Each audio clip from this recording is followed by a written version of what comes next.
ഞായറാഴ്ചയോടുകൂടി 10 ആഴ്ചയിലെ വോട്ടിംഗ് യുദ്ധമൊക്കെ അവസാനിക്കാൻ പോവുകയാണ്. വൈകുന്നേരം 6 മണിയോടുകൂടി വമ്പൻ ടെസ്റ്റുകൾ തന്നെ നമുക്ക് സാക്ഷ്യം വഹിക്കുന്നുണ്ട്. എന്തൊക്കെയാണ് ജിൻഡോനെ അട്ടിമറിക്കാൻ മനസ്സിലാക്കൾക്ക് സാധിക്കുന്നില്ല. കൂറ്റൻ റെക്കോർഡ് വോട്ടിലേക്ക് ജിൻഡോ കുതിക്കുമ്പോൾ തകർന്നു തുടങ്ങിയിരിക്കുന്ന ജാസ്മിനെ നമുക്ക് കാണാൻ സാധിക്കുന്നുണ്ട്. എന്തൊക്കെയാണെങ്കിലും രക്ഷപ്പെടാൻ ഒരുങ്ങി നിൽക്കുന്ന റസ്മിനെ അല്ലെങ്കിൽ നമുക്ക് അപ്സരനെ കാണാൻ സാധിക്കുന്നുണ്ട്. എന്തൊക്കെയാണ് ആരൊക്കെയാണ് തകർച്ചയായിരുന്നു, ആരൊക്കെയാണ് മുന്നിൽ നോക്കാം. വീഡിയോ ഇട്ട് പോകുന്നതിന് മുമ്പ് ആദ്യമായിട്ട് ചാനൽ കാണുന്ന സുഹൃത്തുക്കാണെങ്കിൽ ഏറ്റവും കൃത്യമായിട്ട് വോട്ടിംഗ് റിസൾട്ടുകൾ ആകും തരാൻ വേണ്ടി ഇപ്പോൾ തന്നെ ചാനൽ സബ്സ്ക്രൈബ് ചെയ്ത് നോക്കുക.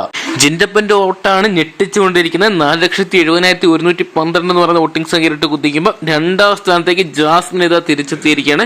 4,99,743 എന്ന് പറയുന്ന വോട്ടിംഗ് സംഖ്യയായിട്ട് അഭിഷേകിനെ അട്ടിമറിച്ചപ്പോൾ 3ാം സ്ഥാനത്തേക്ക് നേരിയ വോട്ടിന് ബന്ധപ്പെട്ട് പോയിരിക്കുന്ന അഭിഷേകിനെയാണ് നമുക്ക് കാണാൻ സാധിക്കും. 4,08,632 വോട്ടുമായിട്ട് നിൽക്കുമ്പോൾ 4ാം സ്ഥാനത്തേക്ക് അർജുന്റെ വോട്ടിംഗ് തകർച്ച ഇപ്പോൾ കാണാൻ സാധിക്കുന്നുണ്ട്. എന്തൊക്കെയാണ് റഷ്യ അട്ടിമറിക്കാൻ അർജുന് സാധിച്ചിട്ടുണ്ട്.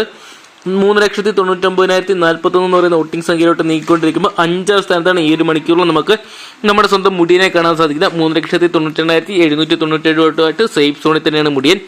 നിലവിൽ വീണ്ടും അട്ടിമറികൾ സംഭവിച്ച അൻസിബേനെ അട്ടിമറിച്ചുകൊണ്ട് ശ്രീധു മുന്നേറിയിരിക്കുകയാണ്. 3,74,398 എന്ന് പറയുന്ന വോട്ടിംഗ് സംഖ്യയിലോട്ട് ശ്രീധുവിന്റെ മുന്നേറ്റം നടത്തുമ്പോൾ 7ാം സ്ഥാനത്തേക്ക് വീണ്ടും തിരിച്ചു പോയിരിക്കുന്ന അൻസിബേനെ തന്നെയാണ് നമുക്ക് ഈ മണിക്കൂറിൽ കാണാൻ സാധിക്കുന്നത്. അൻസിബയ്ക്ക് വോട്ടിംഗ് തകർച്ച നേരിടുന്നുണ്ട്. 3,73,890 എന്ന് പറയുന്ന ഒരു സംഖ്യയിലോട്ട് മാറുമ്പോൾ അപ്സര ഈ ഒരു മണിക്കൂറിലും കരകയറാൻ പറ്റാതെ അവസാന സെക്കൻഡ് ലാസ്റ്റ് പൊസിഷനിൽ തന്നെ തകർന്നു നിൽക്കുകയാണ്. 3,68,30 വോട്ട് സ്വന്തമാക്കിയപ്പോൾ ഏറ്റവും കൂടുതൽ ഡേഞ്ചർ സോണിൽ നമുക്ക് കാണാൻ സാധിക്കുക റസ്മിൻ ബായിനെ തന്നെയാണ്. 2,91,315 വോട്ട് മാത്രമാണ് റസ്മിൻ ബായിക്ക് സ്വന്തമാക്കാൻ സാധിച്ചത്. എന്തൊക്കെയാണ് റസ്മിൻ ബായിയുടെ തകർച്ച ഉറപ്പിച്ച കൂടെ ഡബിൾ എവിക്ഷനാണ് ആരൊക്കെ പോകുന്നത് കണ്ടു തന്നെ അറിയേണ്ടത്. എന്തൊക്കെയാണ് 9 മത്സരത്തിലെ കട്ടയ്ക്ക് മത്സരം തന്നെ കാഴ്ചവെക്കുന്നത്. ഇനിയുള്ള മണിക്കൂറുകളാണ് നിർണായകമായിട്ട് മാറുന്നത്.